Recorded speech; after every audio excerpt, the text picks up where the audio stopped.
SRM Tamil பேராயத்தின் பிரம்மாண்ட பேச்சு போட்டி முதல் பரிசு 5 லட்சம். சொல் தமிழா சொல் 2025 QR கோடை ஸ்கேன் செய்து விண்ணப்பத்தை அனுப்புங்க.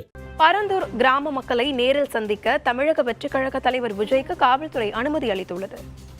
தமிழ்நாட்டின் எதிர்கால வளர்ச்சியை கருத்தில் கொண்டு சென்னையில் 2வது விமான நிலையம் அமைக்க முடிவு செய்யப்பட்டது. இதையடுத்து காஞ்சிபுரம் மாவட்டம் பரந்தூரில் விமான நிலையம் அமைப்பதற்காக சுமார் 5100 ஏக்கர் நிலம் கையகப்படுத்தப்பட உள்ளது. இதனால் 13 கிராமங்களை சேர்ந்த பொதுமக்கள் நிலத்தை கையகப்படுத்துவதற்கு எதிர்ப்பு தெரிவித்து போராட்டம் நடத்தி வருகின்றனர்.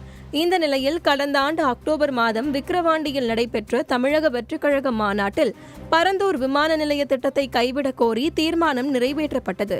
இதனிடையே நாளை மறுநாள் பரந்தூர் கிராம மக்களை தமிழக வெற்றிக் கழக தலைவர் விஜய் நேரில் சந்தித்து பேச அனுமதி மற்றும் பாதுகாப்பு வழங்க கோரி தமிழக டிஜிபி மற்றும் காஞ்சிபுரம் மாவட்ட காவல் கண்காணிப்பாளர் ஆகியோருக்கு மனு கொடுக்கப்பட்டிருந்தது.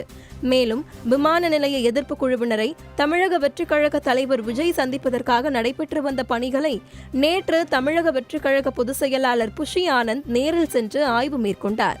இந்நிலையில் பரந்தூர் கிராம மக்களை சந்திக்க தமிழக வெற்றிக் கழக தலைவர் விஜய்க்கு காவல்துறை அனுமதி வழங்கியுள்ளது. இதனால் நாளை மறுநாள் ஏகனாபுரம் கிராம மக்களை சந்தித்து விஜய் ஆதரவு தெரிவிக்கிறார்.